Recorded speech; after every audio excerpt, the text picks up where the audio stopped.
श्री गुरवे नमः।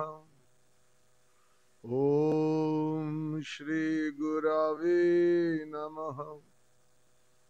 ओम श्री गुरवे नमः। अखंड संघगुरु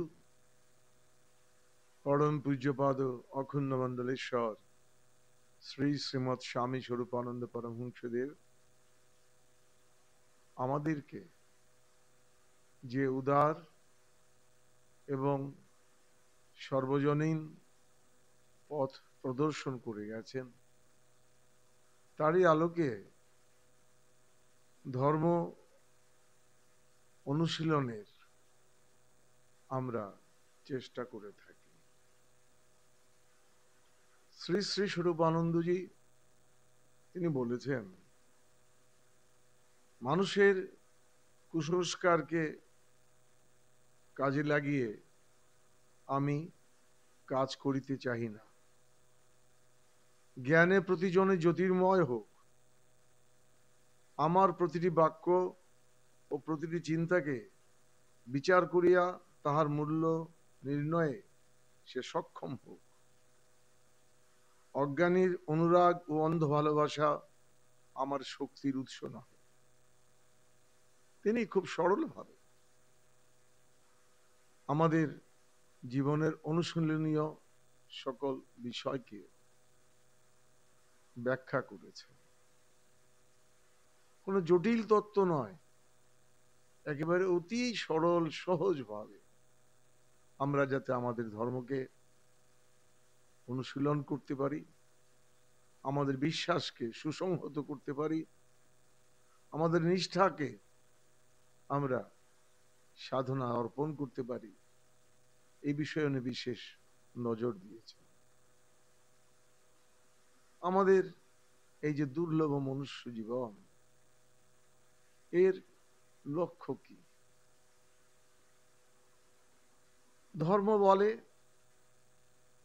আমাদের জীবনের লক্ষ্য হচ্ছে শ্রী ভগবান।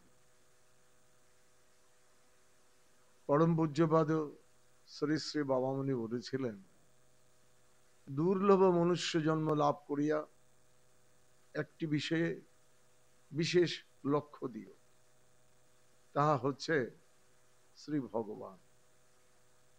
সংসারের প্রতিটি ঘটনার আবর্তে তার লীলাকে দর্শন করিও এবং সংসারের সকলের প্রতি কর্তব্যে ভগবানের প্রীতিকে লক্ষ্য দিও। তিনি সকলের মাঝেই ভগবানকে দেখতে বলেছেন, আবার ভগবানকে সকল কিছুর মধ্যে অনুভব করার শিক্ষা দিয়েছেন। এখন আমাদের এই যে ধর্মচর্চায় সুদীর্ঘ সনাতন ধর্মের যে ইতিহাস, সেখানে ভগবানকে বিভিন্নভাবে ডাকা হয়েছে, অবহিত করা হয়েছে। আমরা ঋষিগণের কাছে শুনেছি যে বিভিন্ন অবস্থায় বিভিন্ন প্রেক্ষিতে আমরা ভগবানকে বিভিন্নভাবে অনুভব করেছি, যে কারণে কত নামে তাকে আমরা ডেকেছি। আমরা তাকে ভগবান বলে জেনেছি, ঈশ্বর বলে জেনেছি, শিব বলে জেনেছি, মহাশিব বলে জেনেছি, কৃষ্ণ বলে জেনেছি, কালী বলে ডেকেছি, মহাকালী বলে ডেকেছি, কত নাম।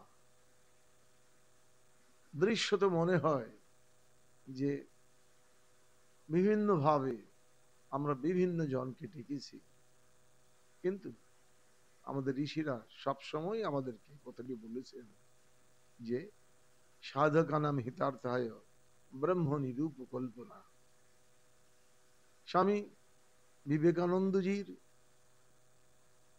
ভাষায় যে আমরা মৃন্ময় মাঝে চিন্ময়কে লক্ষ্য করার চেষ্টা করেছি। সাধারণভাবে আমরা এই যে বিভিন্ন নামের মধ্যে দৃশ্যত পার্থক্য লক্ষ্য করি, সেই বিষয়ে আমাদের বিশ্বাসটি কেমন হওয়া উচিত? প্রত্যেক নামেরই একটি অর্থ আছে। এই অর্থগুলো আবার দুই রকমের। একটি হচ্ছে আভিধানিক অর্থ এবং একটি হচ্ছে মূল ভাবার্থ। আভিধানিক অর্থ আমরা সাধারণভাবে অভিধান খুললে খুঁজে পাই, কিন্তু ভাবার্থকে অনুভব করতে হলে, বুঝতে হলে প্রয়োজন সাধনা। আমরা পণ্ডিতগণের মধ্যে প্রায়ই এই নাম ভিত্তিক বর্ণনা, গুণবর্ণনাগুলো শুনি। এগুলো আমাদের সাধনের মধ্যে প্রবেশ করার সহায়ক শক্তি, এগুলি চূড়ান্ত না। আমরা ভগবত উপাসনা করি, আমরা বলি আমরা ঈশ্বর আরাধনা করি, তবে কি ভগবান এবং ঈশ্বর আলাদা? অভিধান বলবে আলাদা। সেখানে যদি আমরা আটকে যাই, তবে দেখব যে গুণগত ভাবে সবকিছু এক হলেও পরিমাণ বা তার যে ব্যাখ্যার দিক দিয়ে তার মধ্যে পার্থক্য থাকে। কিন্তু আমাদেরকে প্রবেশ করতে হবে সাধনায়, আমাদেরকে গ্রহণ করতে হবে সাধন লব্ধ মূল ভাবকে। আমাদের দুর্ভাগ্য যে আমরা অভিধানের অর্থ নিয়ে তর্কে জড়িয়েছি, আমরা অভিধানের অর্থকে প্রাধান্য দিতে গিয়ে সাধনা যে শান্তি তা থেকে দূরে সরে গেছি। যে কারণে মনে হয় যে এই যে বিভিন্ন নামে তাকে ডাকা হচ্ছে, ভগবান, ঈশ্বর, এবং যে তার পৃথক সত্তা, তার পৃথক সত্তাগুলো নয়। সাধনা যদি শান্তি পেতে হয়, আমাদেরকে অবশ্যই এই বৈচিত্র্যের মাঝে সেই এককে অনুভব করতে হবে। আমরা সাধারণভাবে, সরলভাবে যদি তার চরণে আত্মসমর্পণ করি, আমরা দেখব যে সকল বিভেদ চলে গেছে। এই যে সাধন, এই সাধনের চূড়ান্ত লক্ষ্য হচ্ছে প্রশান্তি, জীবনের প্রশান্তি।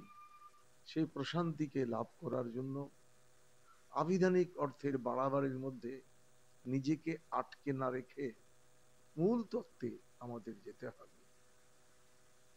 বৈষ্ণব সাহিত্যে কিছু চমৎকার ব্যাখ্যা এ বিষয়ে আমরা দেখি শ্রীমতী রাধিকার দুইজন সহচরী, একজন জটিলা, একজন কুটিলা। তো প্রেমিক সাধক বলছেন যে কৃষ্ণকে কে পাবে? লক্ষ্য তো ভগবানকে পাওয়া, কৃষ্ণকে পাওয়া। সেখানে বলছেন জটিলা কুটিলা কৃষ্ণ না পাইলা। এই ভাষার আবিধানিক অর্থের জটিলতার মধ্যে কুটিল তর্কে আমরা যতক্ষণ নিজেদেরকে আটকে রাখব, ততক্ষণ কিন্তু ভগবানকে পাওয়া অনেক দূর। কে পাবে ভগবানকে? পাবে সরলা বালিকা, সাধিকা রাধিকা, কৃষ্ণ আরাধিকা। যে সরল, যে তার পূর্ণ বিশ্বাসকে শর্তহীন ভাবে ভগবত চরণে অর্থাৎ ইষ্টের চরণে অর্পণ করতে পেরেছে, যে সকল অহংকারকে বিসর্জন দিয়েছে, নিজেকে অবলা বলে ভাবতে পারে, যে সাধন করবে একনিষ্ঠা, যার ভগবত আরাধনার মূল বিষয়, এবং যে উপাসনা করবে, আরাধনা করবে, সে ভগবানকে পাবে। এই ভাষার জটিলতাকে দূর করে আমরা যেন সেই মূল ভাবে নিজেকে সমর্পণ করতে পারি, সেই চেষ্টা আমাদেরকে করতে হবে। ভগবানে যদি রুচি থাকে, বিশ্ব আপনার। রুচি যদি না থাকে, বিতর্ক বিচার, বিতর্কের ঊর্ধ্বে গিয়ে আমরা মূল সত্য ভগবানে আত্মসমর্পণ করব। এটি হোক আমাদের সাধনার লক্ষ্য। নমস্কার।